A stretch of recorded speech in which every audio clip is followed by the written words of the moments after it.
Os verdadeiros bitcoiners são mais patriotas do que a maioria dos políticos eleitos nos Estados Unidos. Não apenas patriotas de uma nação, mas de valores que nos foram dados por Deus e que não podem ser retirados pela opinião de nenhum juiz e nenhuma maioria. Não é isso que tem na Declaração de Independência dos Estados Unidos? Eu não falo isso em nome da população, mas do que está escrito no Antigo Testamento há 5.000 anos e no Novo há 2.000. Esses direitos me foram dados por Deus e não pela opinião de ninguém. Por isso ninguém pode me tirar, não é isso? Eu imploro que vocês me respeitem e respeitem os meus direitos. Porque se vocês entrarem em minha casa, nós teremos que utilizar o mandato do Êxodo 22, que diz que em flagrante, derramar sangue de vagabundos não é pecado de sangue, não é isso? Os americanos costumam dizer que o adubo natural da árvore da liberdade é o sangue de patriotas e tiranos. Eu acho que hoje no Brasil não é hora de derramar sangue de ninguém, porque só tem guerra entre grupos organizados. Se você pegar a Bíblia, ela conta mais de uma dezena de vezes a história da libertação pela fuga. Nossa Senhora e São José não deram testas a Herodes. O povo de Deus, mesmo com o poder das pragas do Egito, não deram testa ao faraó. Eu não vou impor minha presença contra o dono da casa. Eu não quero estar em um lugar onde eu não seja bem-vindo. E eu não recomendo que você faça o mesmo. Quem controla esse país? Somos nós ou são eles? A gente vai desafiar? Os anjos ordenaram que São José desafiasse Herodes? Ou pegue o menino e a mulher e caia fora? Caia fora. Não sustente o que você não concorda. A única maneira de você sair ileso, você entrar nessa piscina de merda e não sair com suas mãos sujas de sangue merda, é comprar Bitcoin em autocustódia. A maioria das pessoas que compraram Bitcoin e deixaram na corretora perderam tudo. O Bitcoin vai cair várias vezes. Agora, se você pegar modelos como o Black-Scholes, modelo de precificação que ganhou Nobel e tudo mais, você vai ver que os ativos que variam mais, ceteris paribus, com todos os outros fatores constantes, ele tem mais valor, o aluguel dele vale mais, porque ele dá mais oportunidade de aluguel e trade, não é isso? O fund de Bitcoin hoje, se você compreender o que é fund de Bitcoin, que advém exatamente de sua variabilidade, você vai saber e você vai ver que com poucos cliques, com ou sem KSI, você faz 6, 7, 8, 9, 10%, dependendo da sua percepção de risco, de fund em dólar. Você faz o dobro hoje do Fed Fund Rate em fund de Bitcoin, graças a essa variabilidade que você comentou. Não tenha medo. Não tenha medo de volatilidade. Volatilidade é valor. E isso é uma feature e não um defeito do Bitcoin, não é isso? Pedro, posso fazer uma pergunta para o Joshua? Joshua, na sua praia. Só um último comentário. Só para confirmar que o que eu falei é algo que existe não há 200 anos, mas há 2000. Os pais fundadores sabiam que se você renunciar à sua liberdade por segurança, você termina sem os dois. Quem busca segurança foge da volatilidade. Não renuncie à sua liberdade por segurança, você vai perder tudo. Abrace o risco e ame a liberdade, não é isso? Muito bem, excelente, excelente mesmo. Joshua, o Renato falou sobre o Drex, que está chegando aí, que é inevitável, que vai acabar o dinheiro físico, né? E aí, o Drex é a ideia de um real digital feito em uma blockchain do próprio Banco Central. Há discussões se vai ter blockchain ou não, porque qual a diferença de uma blockchain que deveria ter um monte de nodes para poder validar a pública, se ela está todinha baseada em um único servidor do Banco Central. Isso é a mesma coisa que um cliente servidor, não adianta botar na blockchain. Mas a realidade é o seguinte, está chegando o Drex aí. Não sei quanto você entendeu ou acompanhou esse movimento da construção do Drex, e se na sua opinião, eu quero saber o seguinte, esse ativo digital que vai ser disponibilizado para o cidadão, ele realmente vai trazer para nós a segurança de uma blockchain?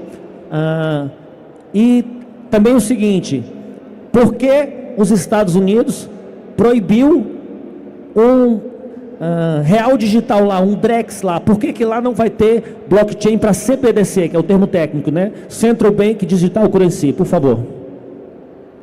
Eu tenho acompanhado o projeto piloto do Drex de perto, e as últimas notícias que nós temos do Banco Central é que ele não vai estar rodando na blockchain, Isso porque eles estavam utilizando a Hyperledger Bezo, que é uma blockchain privada, porém não estava sendo possível obter um equilíbrio entre a blockchain, que é um livro razão aberta, onde mostra todas as transações, o que está acontecendo de forma aberta para todos da rede, e a privacidade. Então, aparentemente, até o momento, claro que o Banco Central ainda vai decidir as evoluções do DREX. Até o momento estão optando por não seguir com blockchain, eles estão indo para uma tecnologia própria. E nós temos algumas polêmicas envolvendo o DREX hoje, porque saindo da blockchain, até no modelo de blockchain privada, ele já teria todo o controle ali pela Hyperledger. Então, hoje, no projeto piloto, tinham algumas funções que possibilitariam congelar uma carteira, então você não poderia sacar seus valores daquela carteira, além de outras funções que poderiam travar seu patrimônio, seu valor ali. Então, hoje, nosso foco na questão de liberdade, de autocustódia, de proteção de valor, iria contra esse modelo centralizado. Então, hoje nós temos essas questões. O projeto piloto do DREX está público no GitHub, para quem quiser acompanhar, ele está sendo bem noticiado e tudo que está sendo publicado de atualizações em relação às funções, algumas partes da sua lógica estão hoje no GitHub do Banco Central.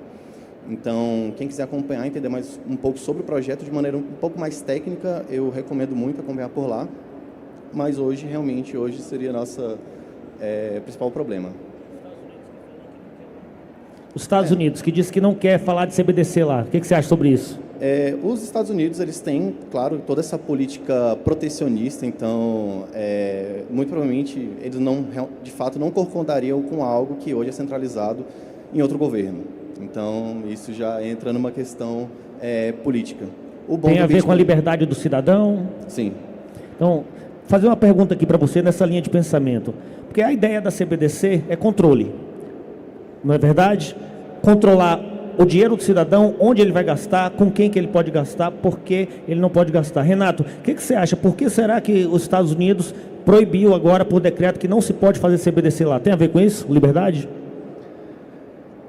A renúncia do governo americano, de impor uma CBDC é vantagem para eles, mas não é vantagem para nenhum outro país do mundo. Há mais dólares físicos na Argentina do que nos Estados Unidos. Há mais dólares físicos na África do que nos Estados Unidos. O argentino ou o africano, ele ganha tendo dólares físicos do que operando no sistema bancário dele, não é isso?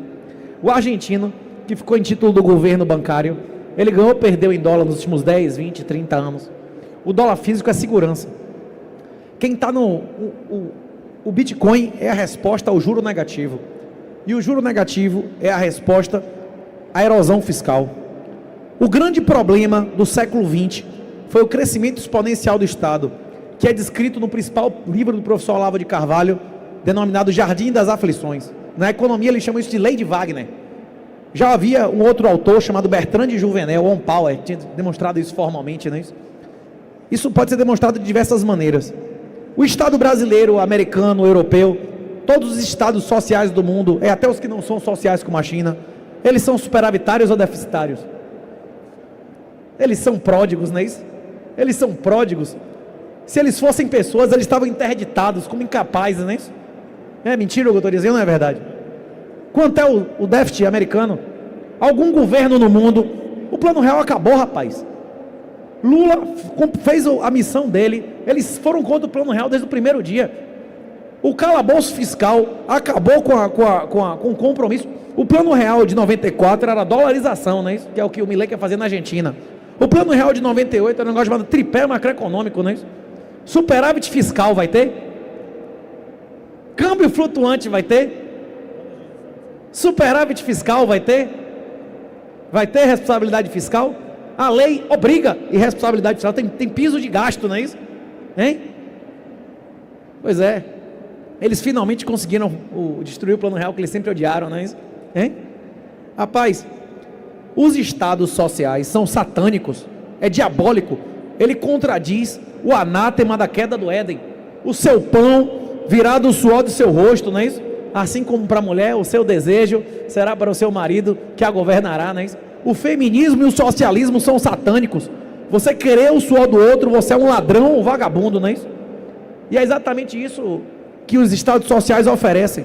Ele oferece seu pai e o marido da mãe solteira, não é isso? Ele oferece seu pai e o marido do vagabundo. Ele lhe oferece saúde, educação, teto, dinheiro, de um dinheiro que você não trabalhou, não é isso? A democracia em si também é satânica. Tem um artigo do Hayek, provavelmente o único Nobel verdadeiro, o único economista verdadeiro a ganhar um Nobel, no livro mais popular dele, O Caminho da Servidão, tem um capítulo lá, porque os piores geralmente, sistematicamente ganham as eleições. E a confirmação disso é quem foi escolhido para ser perdoado na Páscoa, foi Jesus ou Barrabás? Barrabás. Democracia e do eles Barrabás. Continuam escolhendo os assassinos e ladrões até hoje, né? Muito bem. Mas se eu pudesse resumir o capítulo de Hayek em uma frase, eu utilizaria a frase do mestre. Jesus, em pelo menos 5 vezes, diz que a maioria vai para o céu ou para o inferno. A casa de meu pai é como um casamento do filho do rei. Muitos serão chamados e a maioria escolhe a porta larga ou a porta estreita. A maioria, até os que são salvos, até as pessoas que se sentem em estado de graça admitem que durante a maior parte da vida eles eram pecadores imundos, não é isso? Até mesmo quem é salvo passa mais tempo em pecado do que em salvação. A maioria vai para o inferno. A maioria não vai fazer autocustódia. Não sejam a maioria. Sejam os 3% da Revolução Americana, não é isso? Sejam as pessoas que querem ser livres. Vocês vão sobreviver física, financeira, moral e espiritualmente, mas se vocês aceitarem. Se vocês não aceitarem, meu irmão, é lago de fogo, não é isso?